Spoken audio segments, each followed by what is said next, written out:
Hello. Let me finish chewing my mints. Happy challenge day, everybody who's here. How are you feeling? How's it going? We are in the middle of a live 6-day challenge. Let me know who's doing the challenge in the comment section. If you haven't signed up for the challenge yet, go ahead. thewateringmouth.com/challenge. Hold on. Let me just chew this mint because otherwise it will annoy me. All right. Today we're doing a little workshop.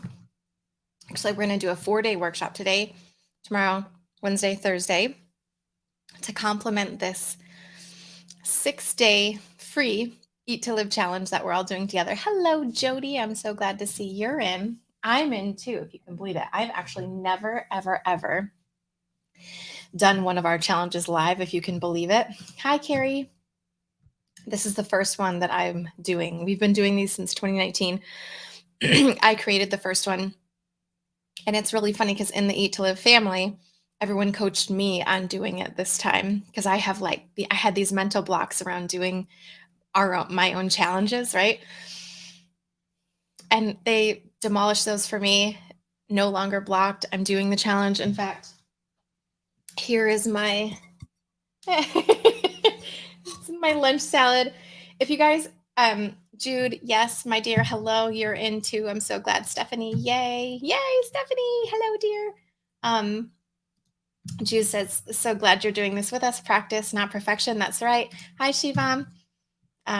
Yes, this is live. You made it. Good job, sweet potato sister. Hi, my sweet Allison. Love you. Thank you, Rebecca. I'm so excited. Blanca's in the family as well. Rebecca's in the family. Blanca says, I'm in and I love the salad. Me too. It's all right here. It was super yummy.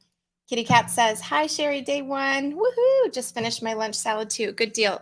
Coach Nancy is our recipe developer, and she just always knocks it out of the park. I love these recipes so much, and I'm feeling so much lighter and excited already. So I'm so glad.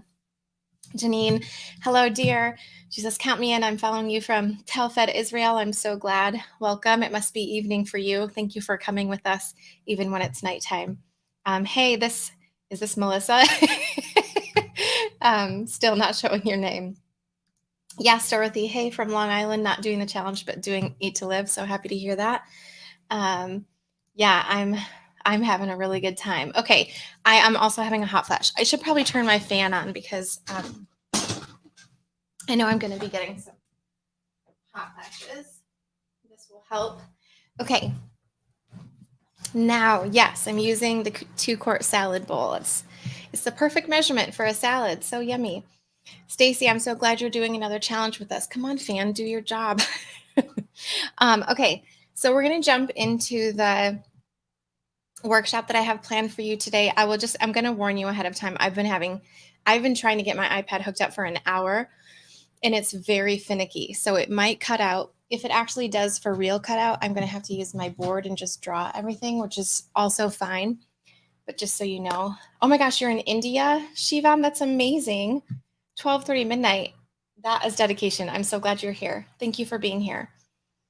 Yes, Coach Nancy's recipes are always so wonderful. And this person says, I needed some inspiration, and you all are my secret weapon. This is Rachel. Hi, Rachel. I'm so glad.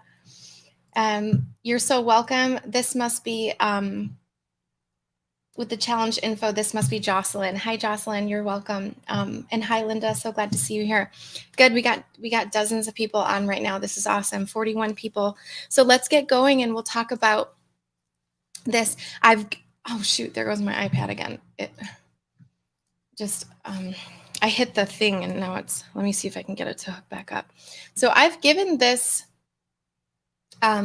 workshop before, but it is always good to review these, dang it, come on, these topics.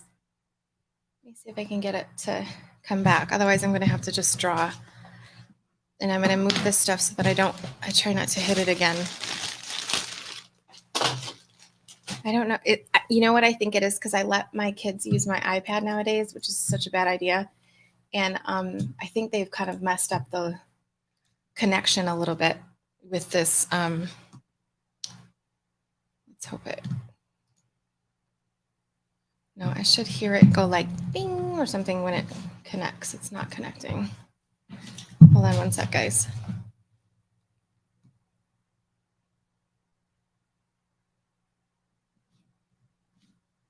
Dang it. Oh.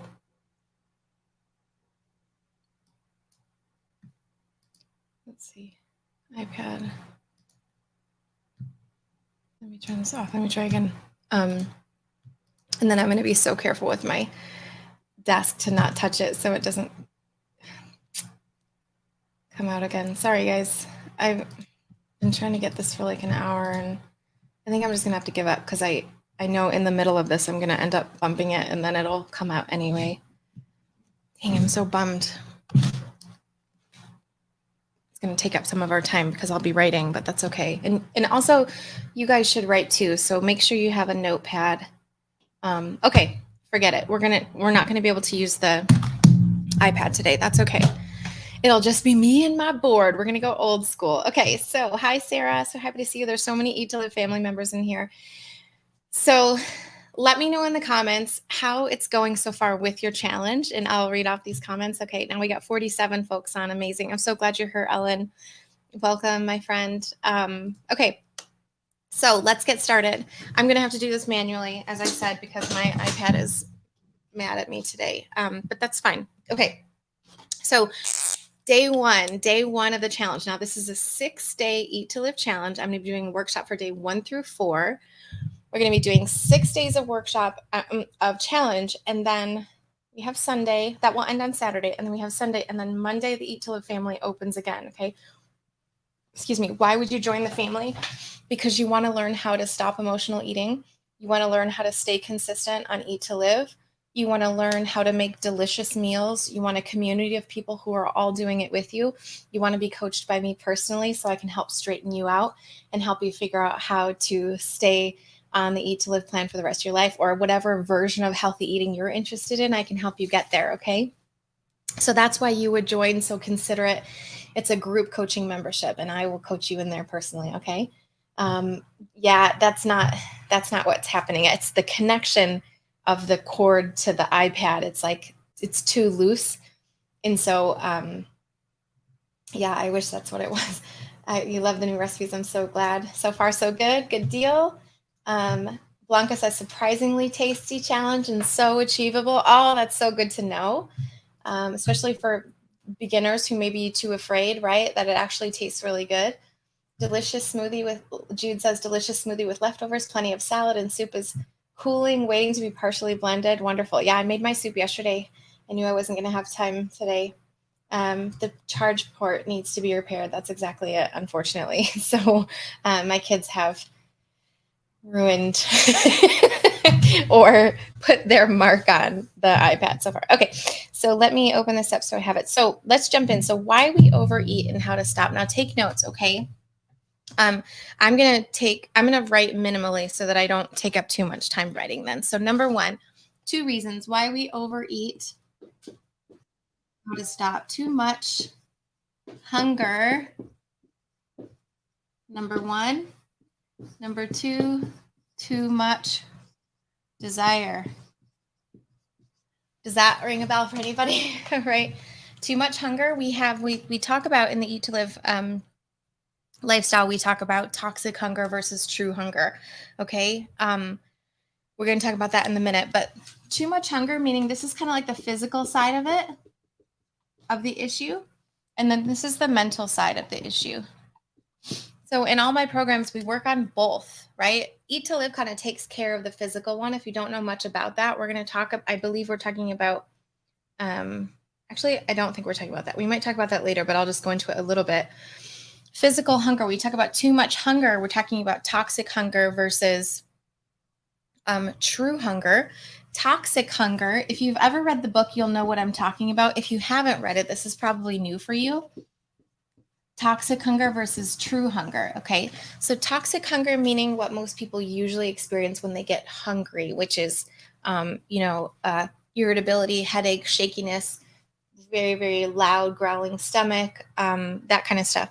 That's actually a symptom of toxic hunger, which is actually withdrawal from processed foods and things like that. True hunger is what we might have experienced, say, when we were a young kid, toddler, baby. We were actually hungry and we would actually feel the physical symptoms of hunger, which are not the other ones I just mentioned. The real physical symptoms of hunger are more like, you might feel a little bit in your stomach. Dr. Furman says you don't. I still do. I know I have true hunger, but you also get a feeling here. It's hard to describe, but it's something like yearning, like, ooh, I could go for something right now. This watering mouth, this sort of feeling in your throat and your upper chest of a feeling of yearning, like desire. It's hard to describe, but it's not painful. It's not annoying. And it's definitely something you can just ignore if you need to.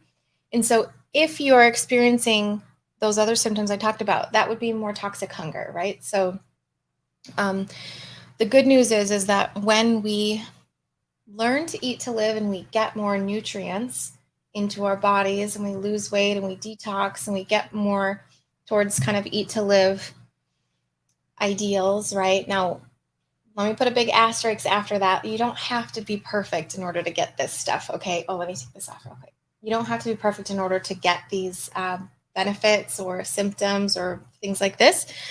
But as we're getting further and further towards eat to live, we're going to be really getting towards true hunger. And we're going to be reducing automatically this amount of hunger that normally we would have had before that trips us up, right? It's like, am I really hungry? Am I craving? Typically, when we can't tell the difference, we got some work to do on the physical part. But then we also have some work to do on the desire part, because that's the difference between, is it real hunger or is it just cravings? Is this just emotional for me?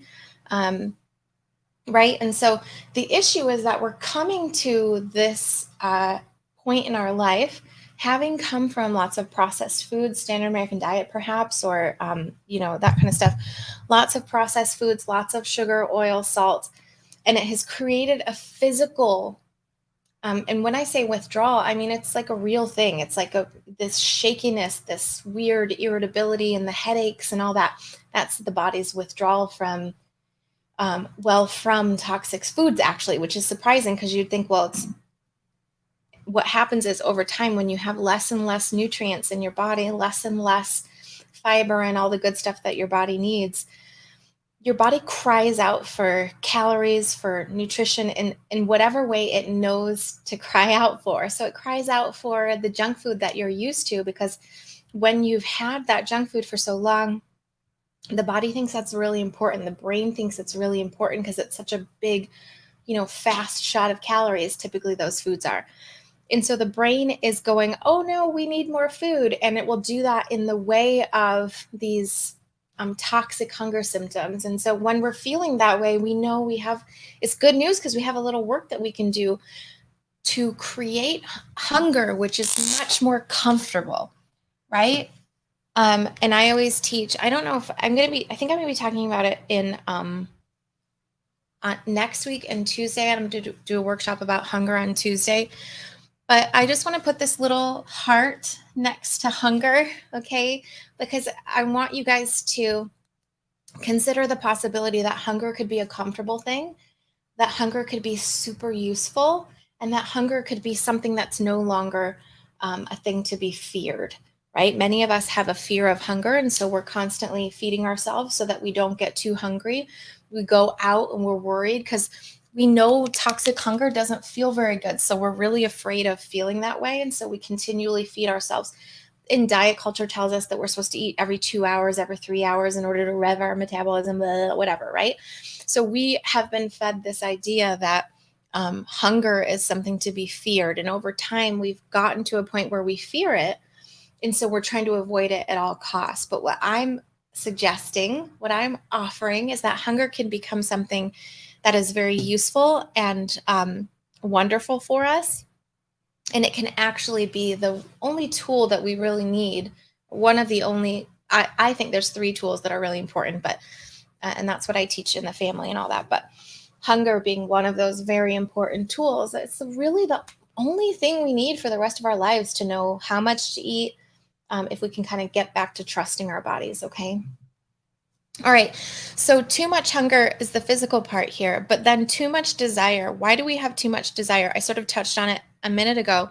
This idea of the mental aspect of being addicted to foods, which I really don't like that word. I'm not going to get into it today, but when we start to think that we're actually addicted to foods, um, what usually has happened is that we have taught our brains. Um, I always give this note because I think it's so, for me, it's so fascinating to watch. I watched this show called Alone, and it's a wilderness survival show where contestants are put totally alone in the wilderness to survive. Whoever goes the longest wins, right? So I was watching one of them yesterday, and they were saying that they were talking about bears because there was grizzly bears in the area, and they were talking about how bears. One of the guys he had killed a deer, and he had the meat in he made a hut for the meat to keep it. It was smoked, but he was afraid that the bear was going to find out and destroy the little hut that he created and take his meat. And so there was this part where he was talking about how the bear, um, if he found out where that meat was, he would come back for it, right? And then there was a little note at the bottom of the screen that said that bears can remember where food is for up to 10 years. So they will keep coming back to look for a source of food. Now, what is this? This is instinct. This is like human brain instinct. How do we remember what's important, remember where to get the food, remember where to get the most calories? When I say these kinds of words, it sounds totally makes sense in the case of this show alone. But when we come to our modern society, we don't need to remember where food is. It's everywhere. We don't need to like remember where the highest calories are because they are no longer scarce, right? It's not hard. We don't have to kill deer in order to eat. We don't have to find a way to get fish in the frozen lake, like we don't need to do this stuff anymore. We have way too much food everywhere we go. But the brain still does that. The brain still tells us when food is like it will give us those dopamine hits to help us remember where that food was, where that high calorie food was. It's useful for someone who's in a starvation situation. It's not useful for us in our regular society. Okay. So that being said, what happens is as we eat these foods that are higher in calories, salt, oil, sugar, which by the way, they're man-made, right? Like we have specifically engineered them to be amazingly delicious. Just like the bear sees that food and thinks, oh my gosh, I need to remember that where that was, right? This could be a possible source of food for me in the future. Our brain is still recording notes about that, right? And that's what these dopamine hits do for us, is like records those notes of where things were and what, like the brain starts to think, oh, it was really important when you have this pizza that has a ton of, you know, calories and salt and fat. Immediately you get tons of calories. The brain goes, oh, that was a good idea. And so the more we do that, the more the brain remembers, and it ups this level of like mental desire for this food.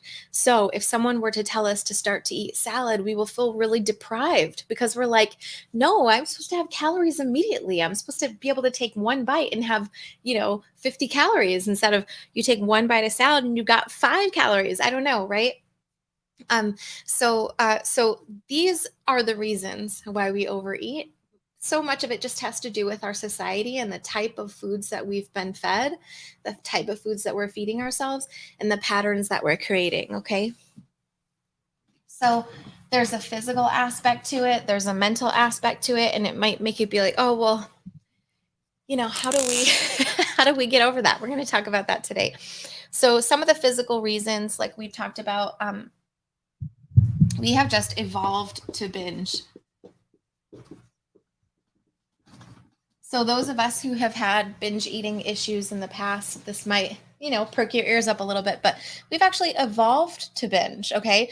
Now, if you don't believe in evolution and stuff, that's fine. Just don't listen to this one. But this idea is that we over time evolved to binge on purpose. Think of those survivalists out in the woods, right? Like, you want to ration what you have, but if if you get a big animal and you don't have a way to preserve it, you got to binge. You got to eat as many calories as you can because you're going to burn calories trying to find your next meal, right? So we've evolved to binge, but now calories are not scarce anymore. This is just what I was saying, right? They are not scarce anymore. So it's not a problem anymore. Now we have to find a way to be sort of the opposite, right? Also, we like to talk about the motivational triad from the book, The Pleasure Trap, and from the psychology researchers, Dr. Hammer and Dr. Goldstein. Did I get that right? The motivational triad, meaning that the brain has three main interests, okay?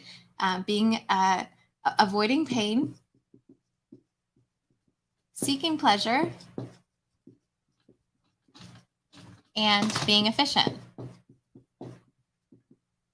And that is how our automatic sort of side of our brain, how it operates. It's always just on this program.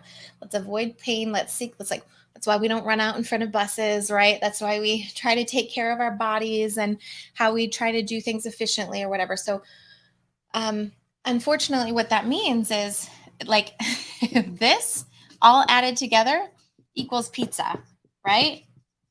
It equals, let's get as many calories as quickly as we can. Let's have it be super pleasurable. Let's avoid pain, right? So that means we're going to be eating foods that aren't necessarily that amazing for us long term, right? They're amazing for us short term. They taste amazing. They give us a huge rush. We get tons of calories immediately. They make us feel comforted, right? So in the short term, these foods are totally amazing. But now we know in the long term, it's best to be eating as many vegetables as we can, right? And so it kind of goes against the motivational triad a bit, which makes it difficult. That's right. Alan Goldhammer, The Pleasure Trap. So that's a good book to read if you haven't. And also, as I mentioned before, another reason that we, these physical reasons are just the learning that we have done. Like we've taught ourselves repetition of these foods, right? Which has just created patterns for us. Also, think about the social aspect as well, right? How many times do we get invited to events? So I say social conditioning, invited to events that continue to help us create these patterns, right? And also company profit. So these companies actually making these foods on purpose that are, Dr. Furman calls them the Franken foods, right? These foods that are just they're not very nutritional. They just are a lot of salt, fat, calories, sugar, things like this, in order to increase the company's profit, right? This is just capitalism. It's not evil or something. It's just some guy trying to make money, right? But what it does is it trickles down to the whole society and creates a lot of problems. So what can we do about this, right? So this is the physical side here. We're going to go into what we can do about it in a minute. So we talked about this, and then let's talk a little bit about some of the more mental aspects that we deal with. So number one, emotional eating. I consider myself to be an expert on helping folks end emotional eating. This is what I do, right? So if we have a lot of this stuff going on, we want to learn how to overcome this, and we want to learn how to overcome the whole list.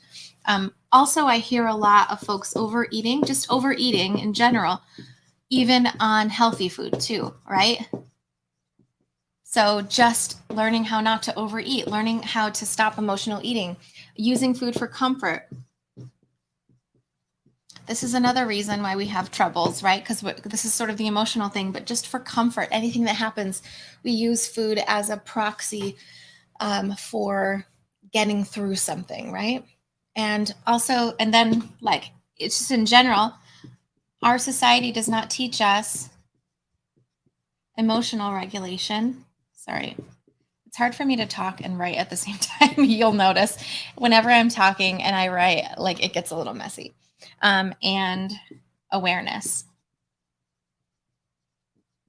We aren't taught these two things, which I feel like are the most important things that anyone can be learning, because it'll help us get through any situation easier. Okay, so these are the reasons. Yeah, that's right. So Joanne says, yes, even unhealthy food. Richard, that's true. I do have smiling eyes. I get those from my dad. Yeah, Dr. Lyle, right. Gold hammer. Okay, gold hammer and Lyle. I was just thinking hammer. I don't know why. Yeah, that's right. Dr. Furman calls it food designed by Al Qaeda. Yeah, pretty much, right? If you could find the worst food possible, but it is designed for profit, right? It's not designed for anything else other than profit. And so if you wanted to create a profitable thing, you would design it, you would engineer it so that the most people would want it all the time, right? So, I mean, business-wise, it makes a lot of great sense, but health-wise, not so much, okay? So that's the two reasons here, the physical and the mental. But I want to talk right now about what does not work. So we're going to go into how to actually overcome this now. Because if you look at that, you might think like, oh, that's such a bleak picture, right? How am I going to possibly overcome that? But just wait, I'll help tell you now, okay? So but I'm going to tell you, before I get into what to do, I'm going to tell you what doesn't work. Okay? And these are the things that you're probably quite familiar with. So willpower being number one. Most people, they'll get to a point where they're just so fed up and then they'll just go, oh, I just have to do this, right? And this might happen on a couple times a month basis, who knows? But I just have to do this. I just got to stick to it. So they'll try to use willpower. That doesn't work long term. They'll try to use apps, like apps on your phone, point systems, cutting out macros. See, all fat, cut out all carbs, whatever. Apps, having to type everything into your phone every day. What did you do? Whatever. Point systems. I'm thinking Weight Watchers, things like this, where you have to learn a whole new language of points in order for this to work, right? And then assign points. And I mean, this can be calorie counting, right? That's calorie counting. The thing that I want to point out here is that this kind of stuff is gamify, right? So what does this do? What does gamifying means? It means literally just turning it into a game, turning weight loss and healthy eating and things like this into a game. Why? Because humans love games. It's fun. Like we want to solve the puzzle, right? So when we have point systems, we're like, ooh, this is fun. I get to write things down and note things and put this stuff in my phone and whatever. And so in the beginning, it sounds really fun. It sounds really good. When all it really does is just distract us for a while until we fall off track again. It doesn't work long term. We know this to be true because how many people, and I can't tell you how many people I've talked to, especially on our discovery calls when we're trying to find out if our private coaching program is a good thing for somebody. I cannot tell you how many times someone has said to me, I've done Weight Watchers 4, 5, 6, 7, 10 times. I've done Weight Watchers since I was 10 years old. And I keep going back and I say, well, why isn't it working for you? Why don't you stick to it? It's this, because it's just a game. It's not real. It's not a real solid, internal, empowered version of you who's confident that they can do it. It's like, well, if I just get all the points right, but everyone gets sick of logging things after a while and writing things down and all that. So it needs to be something else, right? That's why it doesn't work. Hello, Lori, darling. I'm so happy to see you. You're awesome at doing a new program for 2 weeks. That's it. That's exactly right. It cannot be based on these kinds of things because it's just too gimmicky. It's too much of a game. It'll work for a little while and then it will stop. Okay. Other things that do not work, and this one I feel so passionate about. Changing your whole life. This keeps falling off. Changing your whole life to fit your, oh my gosh, that was bad. Life to fit your diet, right? Or your way of eating. So changing your entire life. What I mean by this is I'm going to have to, I don't have enough room here, but avoid restaurants, right? Get new friends.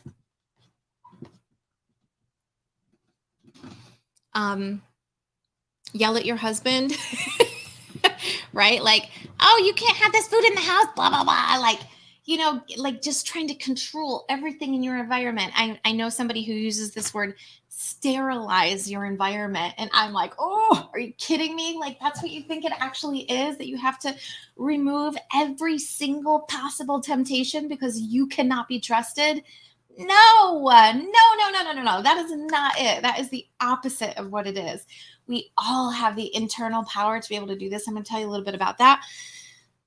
But when we are coming from a thought like, I can't be around those things or I'm going to eat them, that is so disempowering. And that's what makes you eat. It's literally just thinking that you're an addict. It's just thinking that you don't have control that makes you go out of control.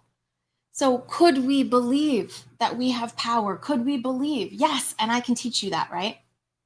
What does not work is to sterilize your environment and make sure everything's out of it.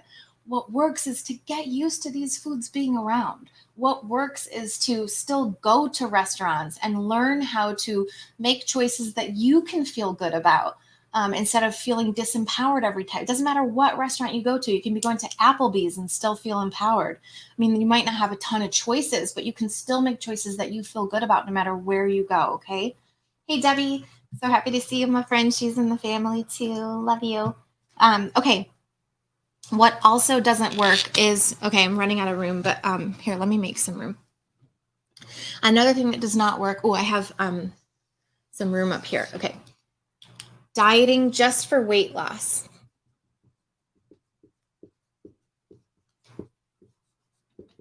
Only for weight loss, okay? The reason that that doesn't work long term is because if you're not thinking about nutrients and you're not thinking about fueling your body, it's only going to work short term. So we want to be doing something that we'd be comfortable with doing for the rest of our life. And that one has to be based on health and not just weight loss. The good news is that we can have them at the same time. We can have weight loss and the health one at the same time. But we also want to be not just thinking about how to lose weight. We want to be thinking about how to fuel our body in a way that's going to make us feel good at the same time as well, right? Oh, I'm so glad to hear that. Shivam, what you just said is a paradigm shift for me. I'm so glad. That's what I'm all about, those paradigm shifts, right? And then the other thing that does not work is accountability. And I would say that like 90% of all the dieting programs out there are based on accountability and buddies. That's why we never do buddies or anything like that in my programs, because it doesn't work long term. Now, I'm going to explain why. Why do these things not work? Because they are things that are all based on stuff that's outside of our control. It's external stuff. It's not internal, right? It's all like, oh, got to put these things in my phone. That's an external thing, right? Point system, have to use this system in order for it to work. Buddies, accountability, need to have someone else keep me accountable, right? So, I mean, if it worked, it would work all the time, right? It does not work. Only doing stuff for weight loss. We really have to be internally motivated by our health and things like this, right? Gamifying stuff, using willpower. These are things that are not sustainable long-term. Okay, does that make sense? Does anyone have any questions? Let me know what you're thinking. Let me know what's going on in your heads. Does anyone have any questions or thoughts so far? Okay, I'm having another hot flash. Let's get the fan on me. Ooh, here we go. This is a big one. Hello, hot flash. Welcome. Come on in. I'm going to get some water. Take a break for a sec. All right, let me get my iPad back open. Okay, what does work? This is the fun part. Okay. I'm only going to list about 3 things here. And these are going to solve for those 2 things we talked about in the beginning, the physical issue and the mental issue, the hunger and the emotion. Well, the physical hunger and the emotional hunger, right? I'm so glad to hear that. I am wowed by this information. I'm so happy to hear that.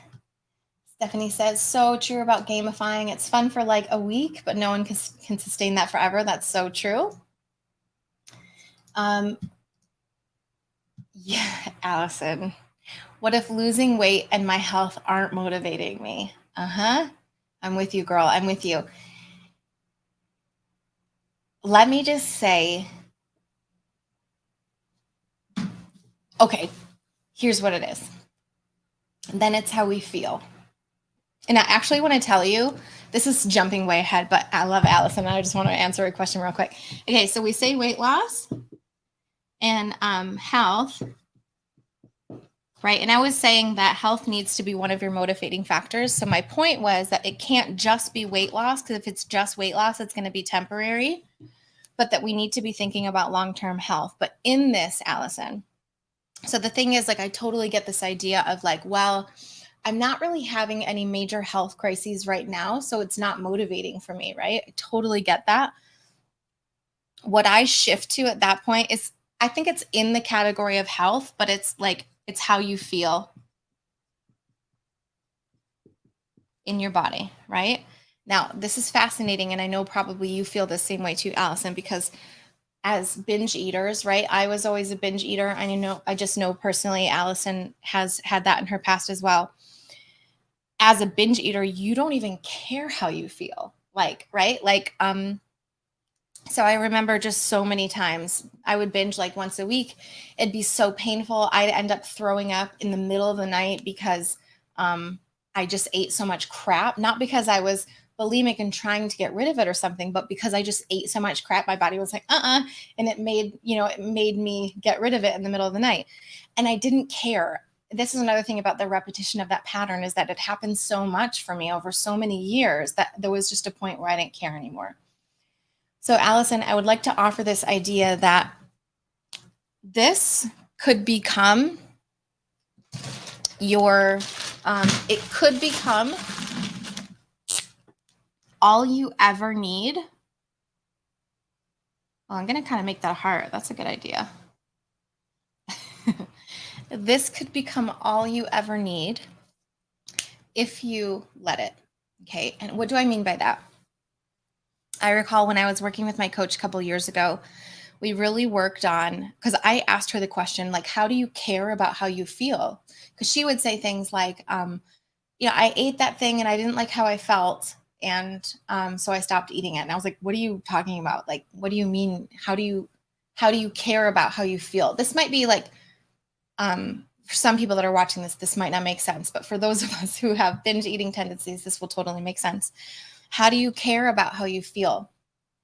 It's about starting to ask the question, not how do I feel, but I want to care about how I'm feeling. How could I? Like, how could I start to care? Like, what might actually interest me in how I feel, right? You have to find a way to just like grab onto a little bit and be like, how could I care? So the models that we do, Allison, we're talking about language that we use inside the Eat to Live family now. And you know this language, of course, but for those of you watching it, don't know it yet, this is what we do in my programs. But in our T line, in our thought line, we start to have this little question like, I wonder how I could care about how I feel. I wonder how, then this creates feelings of curiosity, creativity, self introspection, love, things like this. If we're coming from a place of like, I wonder how that person cares about how they feel. I wonder what it would be like to care about how I felt after I ate something, or I wonder what it would be like to be so in tune with my body where it actually mattered to me, right? And so what we do then is we start, like, one thing I might suggest, Allison, is this idea, and Coach Nancy does this in her coaching, I do it in my coaching as well. We do these, Nancy calls them an eating meditation, where you take a food. We have a little exercise that we do where you take a food that you really love, but you take your time to eat it, and you look before, during, and after how you actually feel, and notice all the little things that you feel. And you can also do this after a binge as well, where if you just get conscious about the binge, like you have that feeling in your stomach after you've binged and it really, really hurts or something, or you just kind of feel sick, usually what we do is we just push it aside, right? We just go unconscious and we're like, whatever, I'm going to feel better tomorrow after this is digested, whatever. But no, instead what we do is we use that actual binge and we just maybe write some things down, or we take a moment just to stop for a sec and just think. You don't even have to write anything, but if you can just take a moment to become aware of the feelings that you're having in your body after you eat that. So for instance, you got like a sick feeling, maybe your stomach is really bloated and it hurts, and maybe your pants don't fit very well, and then maybe the next morning you're starting to have salt weight or whatever. So if you can just pause, right? I'm just going to write this word pause. If you can just pause for a moment, however you can do that, and just take stock of what's happening in your body. So this idea of, okay, but really like if I was going to put on a scale of 1 to 10 how horrible this feeling is in my stomach, of like, I can't even fit in my pants, it hurts, like the band is hurting me, whatever, like, let me just, if this was like a 10, like stomach exploding, or a 0, like the thinnest I've ever been, where am I right now? I'm at like a 9. Wow. I'm feeling pretty crappy right now. Like, this actually feels really horrible. I really don't like this feeling. And we might think that we're doing that all the time, but we're actually not. We're actually kind of just pushing it away and pretending like it didn't happen. But if we actually take stock, so we do that, we go, all right, that's how the clothing band feels on me. Now, how does my internal organs actually feel? Well, it feels really crowded. If I was going to do a 0 to 10 on that one, or a 1 to 10 on that one, I do like a 7 or 8. Like, it just feels like gassy and it doesn't feel good and whatever. And you just take stock of all the things and you become aware. So pause and aware. If you can do those things repeatedly, and that's the only thing you do, you're going to start to care how you feel, actually. And so, as you know, Allison, when you've practiced this before, it's all in this. It's all in this place of the pause, of the becoming aware of what's happening to you, and actually like internalizing it and thinking about it and not just pushing it aside. It is that awareness that's important. And that's actually going to come up in what I say in just a minute here too. Okay. So I hope that's like kind of a start for you, Allison. I hope that resonated a little bit. And Dorothy says, I think this is sort of a tricky topic because Eat to Live can be all those things too, like Weight Watchers, etc. People are on the wagon, off the wagon, just totally agreed. Completely agreed. And I also think that Eat to Live kind of creates this perfectionist idea that there is a perfect way of eating, and there is not. There is a really great way of eating, and Dr. Furman would say it's superior and optimal and all those things. I don't like those words because it means that the problem is then you're working on perfection, and that's futility, like trying to work on perfection, because we all have regular lives. We all have real regular lives. And so for me, it's about feeling good and fueling yourself and things like this, instead of let me just tick off all these boxes, right? Yes, Allison, for sure. Thank you so much. I've not been wanting to feel anything at all, right? Because when we're in that binge state, the last thing we want to do is acknowledge what we just did, right? And the power in learning to care about how you feel comes from pausing and just opening your eyes for a minute and being like, what did I just do? How does it feel? Do I care about it? Do I actually care? Like, I'm telling myself I don't care, and I'm telling myself it's not a big deal, but do I really care? Do I actually care about how I feel? And the more, can you see that, like, if you do this every day, if you do this at every meal, and we're not talking about a lot of time here, like let's just spend 30 seconds and just take stock real quick. If we do this at every meal, 30 seconds a meal, right? That's a minute and a half a day. Just imagine if you did that 10 days in a row, how much more in tune with your body you'd be, where you're going to eat and you're like, oh, remember how I feel when I do this thing? Like, oh, it feels terrible. I actually don't want it anymore. I'm going to throw that thing out, or I'm just not going to buy it again. Or what is the thing that kind of triggers me at this point? I don't need to have that in my life. I prefer not to have the binging, kind of a thing, right? And Lori says, that's been on my mind so much. I know how I feel after, but I can forget or not think before I eat bad again. I've decided to put those feelings written and posted on my fridge as my pause. That's right. So I just want to say, like, I'm very skipping ahead because of all the questions and stuff, but that's fine. I remember coaching somebody on wine, drinking wine, same kind of a thing. And I remember saying, I say this all the time now. Let's think about the plate of food, whatever that thing is that we really like, right? Like, this is the food we're about to binge on or about to eat. All of the things that we've learned in the past are worthless unless we're actually working on this moment right here. Nothing matters except for this moment. It's the one right before we go to eat, right? It's what happens right here that matters. If we go unconscious and we say, I don't care, whatever, I just need the comfort, we're going to eat the food. If we think to ourselves, I'm a food addict, there's no way I can resist this. I'm a sugar addict, I got to have this thing, we're going to eat the thing. If we think to ourselves, and what we do in this moment is we actually pause and become aware, like this can take a second of pausing and awareness, right? It's not actually that much time in our life. Like, it could be even 1 second, just a thought. What am I doing? Let me become aware real quick. What am I doing? My girlfriend calls this the pause method, right? Just pause for a sec and acknowledge what's happening.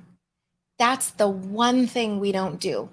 It is the one thing we don't do. And the rest of my program is based on that, with like looking at your hunger and your satiety and stuff like that. If you don't pause long enough to see it, you're just going to keep going automatic. That's everything. Okay. Yeah. And so Lori mentioned posting it on the fridge. Allison likes that idea too. It's, and what that is like, for instance, if you had like a bunch of note cards that said like pause or something, right? And you were like just teaching yourself to be aware. Now, what's going to happen is you're going to have these note cards around for a while, and then your brain is going to start to not see them again, right? So this will only work for a little bit. If you put this on your fridge, it's only going to work for a little bit, because your brain is going to, what's the word? I don't know if it's neuroadapt or whatever, but like your brain is going to suddenly, like, there's going to be a point in time where it doesn't even notice this. It's just going to blend in, right? But in the beginning, when you put these note cards up, if you want to try that one, it's not about the note cards that's going to get you to change. It's about actually physically pausing and becoming aware. Now, if you practice the pause, that will become more normal for you. And that's how over time you get through this, right? You got to practice that pause though. So don't just put the note cards up. Actually do the pause and use the note cards to remind yourself, oh, I got to practice this thing, which is this moment right before you do the binge, or even in the middle of a binge. What am I doing? Wait, do I want to eat all this? Is it starting to hurt already? Before that moment where it starts to hurt, right? You're talking to yourself through it. Like, just give yourself a pause. It doesn't matter whether the pause happens right before the food, in the middle of food, or even after, you got 5 bites left and then you do the pause. It's all useful. Even if the pause occurs here and you start to think it through. This is what I talked to Allison about with, how do I feel after I did this thing? As long as we're becoming aware and pausing and trying to just come into reality and realize what's happening, this is what's going to actually make the change, okay? That thought needs to be a new habit. That's it. Our thoughts begin thinking as our future self. That's so it, okay? But don't get stuck in excitement about this. Actually practice it. Don't, because people can teach you a thing and you're like, oh, that's it. That's my aha moment. Yeah, but you got to practice it. And this is uncomfortable, okay? This is uncomfortable to do this, to pause right before you have the thing. That sucks. That's not a fun thing to do, to pause and take a minute while your mouth is watering and you're wishing you could eat the thing and you just want that comfort already and blah, blah, blah. This is not the most comfortable feeling in the world, right? So expect that this pause and this awareness is hard in the beginning, but all we need to do is practice, practice, practice, okay? Rebecca says the moment where I decide to binge is actually hours before I eat the thing, right? It's like you have that idea and then you're kind of thinking about it through the day and you're frustrated about something. So you just keep thinking like, oh, I need to like have this thing or whatever. And you finally get to that moment and then it's just, right? What if all throughout the day, Rebecca, right? You're thinking through this idea of what am I thinking? Why am I so stressed out? Why am I assuming I don't have the ability to stop this? What am I? And I always say, like, start with our feelings, like start with how we're feeling first. Because we can notice usually when we're feeling like cravey and a little bit crazy and like I have to make myself feel better or whatever, we can notice that, right? So if we can throughout the day notice that we're having those feelings or that moment right before we notice, oh, I'm doing this because this happened or because I'm feeling this about motherhood, perhaps, Rebecca, or anything that's coming up, right? Stress, job, husband, wife, whatever, kids, we have some kind of a stress come up. That's why I'm a life coach, because the reason that we overeat is not it has nothing to do with a point system or the food itself or which macros, how much of this should you eat or whatever. It has nothing to do with that stuff. It has every single thing to do with this. What's going on in our brain at all the moments through the day? How do we handle our stress? How do we handle we've got all these different things coming up in our life and we just feel like everything's so tough. Oh, I just need to it's like same thing as like having a glass of wine or wanting to have a drink or whatever. I just need to distract from this. And in a way, like people start to tell themselves that it's really useful to do that. But to me, it's more useful to learn how to not use substances and how to just deal with life, right? Because that's the part that's not going to go away, right? That's what's going to keep coming up. Like, even if you're in a relatively easy time right now, I guarantee you within the next decade, you're going to have a massive several things at once, all happening at the same time, stressing you out. And it's how you deal with those that actually create your experience, right? Yeah, Rebecca, I know. Stacy says, just realize that I'm planning to eat off plan right now while watching and need to pause maybe for the first time right now. Beautiful. Yeah, beautiful. Rebecca says, I used to feel like an unstoppable binge machine. Since joining the family and becoming more mindful, I now use the moment and the rest of the day to add stress relieving activities. Beautiful. I know you are doing so well. I'm so happy to hear from you. Let's see. Yeah, Joanne, when we were talking about the binging, that was so me, totally uncomfortable. Um, This is great, Janine. I'm doing a food diary after each meal, and this helps even if I crash, then go over it every evening. Yep, just the being awareness, the being aware, right? Oh, this my bra was hurting. Yeah, so tight. But since being on this program, I have lost 20 pounds. I feel so much better. I wish my bra was tight, frankly. You mean like the band though, right? Yeah, totally. I totally get you. Um, yeah, Dorothy says, I rekindled my interest due to what might be available in the family related to mindset. Yeah, you've gotta get in there. Those materials are so, so good. Um, Kim says, same here, Dorothy. Oh, Dorothy says, I've used Eat to Live since 2009, but I've had my ups and downs. And Kim says, yep, I didn't do it to lose weight though. So I think that has helped because I did it to balance my hormones. That does help if it's not about the weight loss one sometimes. Okay, good. We're going to talk about this. I don't think we're going to talk about it today. It's super, super affordable though. It's like a gym membership. So super, super affordable. But we're going to, the landing page for actually signing up isn't done yet. We're working on that right now to get it done. And so you'll be able to check that out really soon. Okay.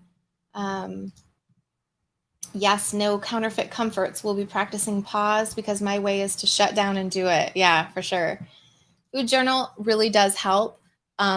And I would say do a food journal with the idea that it's not supposed to be forever, right? It's just about gaining awareness is all it is. It's not like, I have to journal for the rest of my life or something. No, it's really helpful, but thinking that you're not going to be doing it all the time. Okay. So what does help? I actually just told you all the things, as far as like the mindset stuff goes, but I'm going to go a little tiny bit deeper. I've talked so much already. I got to go.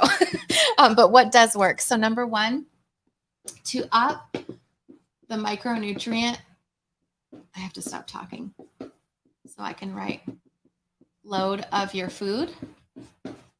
Okay, so to get more nutrients, that will automatically, I promise you, will automatically reduce the amount of cravings that you have. And the fun part is, like, most people who do Weight Watchers or whatever, these other diets, they don't get this part. They never notice this part, but it really is true. If you get a lot more micronutrients, the cravings get a lot better. Learn to regulate your emotions. I can't state this one enough. They are just as important as the other.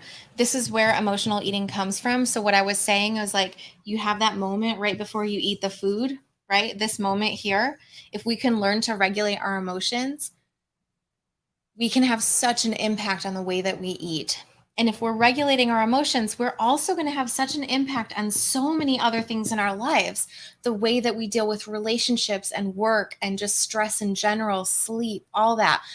That's why life coaching is so important, because we need to learn how to do this. Like, let's say we've got, we've got a bunch of things on our plate and they're all kind of going wrong, right? If we can learn to regulate our emotions and experience those activities as neutral, as just a thing that happens to a human, it's not bad, it's not good, it's just a thing that happens, right? Of course, this is happening. I'm human. This is normal. If we can learn to regulate our emotions at all times, we are going to be able to make better food choices, better exercise choices, better every choices with our spouses, our boyfriends, our even if we're not in a relationship, we can make better choices with what we're spending our time on, how our work goes. If we've always wanted to do this or that, we can make better choices and create a life that feels more satisfying, right? If we're learning to regulate our emotions rather than always being at the mercy of life and the mercy at what's coming at us. If we can become, there's this imagery of you've got a wavy ocean here. If the person can be on a surfboard, this is a big surfboard, whatever, right? If the person can be on a surfboard and navigate all those waves without falling off, it's so much better, manageable, feels better, right? Whereas if you're just constantly falling in the water with everything that happens to you, it's really tough. And so learning to regulate our emotions is one of the top things to do. And then the way that we do that actually is to either get coached by somebody like myself or learn to coach yourself. And you can do both, which is highly recommended. Get coached or learn to coach yourself so that you can do this and so that you can eat this kind of food regularly. Okay. And that's what we do in the Eat to Live family. We're going to be opening up on Monday. Today is Monday. We're opening up in a week from today after the challenge is over. Okay. Sandy says, would it be possible to have a call with you to discuss if the family would be best for me? So we don't do calls to talk about the family because it's such a affordable investment. Might as well just try it for a month and see how it goes. But we do calls to discuss whether private coaching would be best for you. So we can talk about whether private coaching, which is a much larger investment, but a much faster result. With my clients, I get people open and ready and understanding all this stuff within 4, 6, 8 weeks. Usually I'll coach people for about 12 weeks. So that's kind of the fastest way to get this stuff understood and working and all that. If you go into the family, you can certainly have fast results too. You just have to put the legwork in. It's sort of DIY in that way, where all the materials that are available in private coaching are available in the family as well, but you have to put in the legwork. And there's not as much coaching in there from me as there is as you would have in a private coaching relationship, where you might have 3 to 4 calls a month. In the family, there's only 2 calls, and it's not like a private thing. It's a group thing, right? But if you are interested in private coaching with us and you feel like you're ready to make an investment in your health and get support, you can go watch our free training video. This free training video, info.thewateringmouth.com/free-training. Once you watch that video, you can sign up for a call with us. We'd love to chat with you. And this person says, I am getting coached in a few minutes with Coach Lydia. So yes, a private client right there. So glad to hear from you. Okay. So these are, let me take this banner down. Okay. So that's, oh my gosh, that's it. Look at that, 159. Am I good or am I good? Holy cow. That was about all I had to say. What I wanted to do was talk a little bit about how this can go for you, like how you can actually make these shifts. I want to talk a little bit about a client I worked with a couple of years ago, 3 years ago now, Joe, who, if you watch that free training video, you'll see about him too. Same kind of a thing, put together my mindset stuff and private coaching. And within 12 weeks, he lost 28 pounds. He was like a lifetime binge eater and finally figured out what he needed was the mindset part. And so when I say learn to regulate emotions, that's a lot of that has to do with mindset. Most people will tell you nowadays that they have like mindset training and all they're saying is like, I don't even know what they do in their programs. A lot of the times it's just, I don't even know. I should find this out, what other people call mindset stuff. Meditation, probably. Probably they do a lot of stuff with meditation or whatever. But what we do is actually teach you how to do it yourself. So we're going to give you a model and we're going to teach you how to use it so that when you're feeling, not motivated, when you're feeling disempowered, hopeless, whatever, you can use that model anytime you need it to create an opposite result or to get yourself moving again or kind of a thing. Okay. Okay. So that's about it. This was our first workshop of the 4-day workshop in our amazing 6-day free Eat to Live challenge. Now, if you haven't signed up for the challenge yet, you still can. And I totally recommend you do any day up until Saturday, of course, which is the last day of the challenge. It's totally worth it because you'll still get the recipes and everything. And you can take your time. You can start at any moment. You can do it with us if you want. Everyone's doing this live. I'm actually personally doing it myself this time too, which is so fun. Or you can just save it for later and do it at another time. These are all new recipes. And if you're in the Eat to Live family, this is actually going to be a 21-day challenge too. So the rest of us will be joining in and doing more days of challenge as well.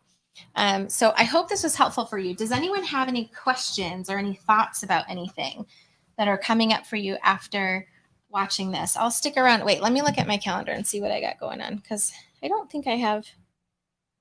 Yeah, I have a couple hours yet, so I'm good. Does anyone have any questions or any thoughts that they want to ask? You're so welcome. Says that was amazing. You're welcome. Awesome. No, you're great, Blanca. You're welcome. You're welcome. I'll stick around for a few more minutes in case anyone has any questions. As I said before, what we're doing is a 6 days live Eat to Live challenge. What does that mean? That's recipes, all new recipes. It's grocery lists, meal plans. We're going to be doing it today live through Saturday, 6 days. And I'm going to be doing a workshop. This is day 1, Monday through Thursday. Okay. So same time, same place every day. Come back with me. I'm going to be teaching you all this stuff. You're so welcome, Allison. Love you. I don't get quite what the family is or how to join. We're going to talk about it so much more in the rest of this workshop, but thank you for asking. The Eat to Live family is a monthly group coaching membership. So you pay like a gym membership, and it's kind of like a membership for your mind. And then once you're in that membership, basically what it is it's kind of like Facebook. It's in its own social media network, but it's not on Facebook. We've got hundreds of people in there. Everyone is all learning the same stuff. You can learn my program, my simple 3-step program. I call it the Triple H, or the Quick Start, or AKA the 1 pound down system. You can learn that, get on your way towards losing weight or just eating healthy. And then also you have access to my Eat to Live Academy. So these digital coaching courses that I have that are videos you can watch, you have access to that in there. You also have access to me as a coach. So I do twice monthly coaching in there where you can come on with me on Zoom and I'll coach you specifically on whatever you need help with and get you moving and get you on track however you need. And everyone else can watch those calls. Like all of the calls we've ever done in the last 2 years that we've been open for over 2 years now, and every call we've ever done coaching wise is available in there. We also give you free challenges. So like you're doing a free 6-day challenge right now, but in the family, they get 21-day challenges. So we do those every quarter. We do them together. So grocery lists, meal plans, all that kind of stuff.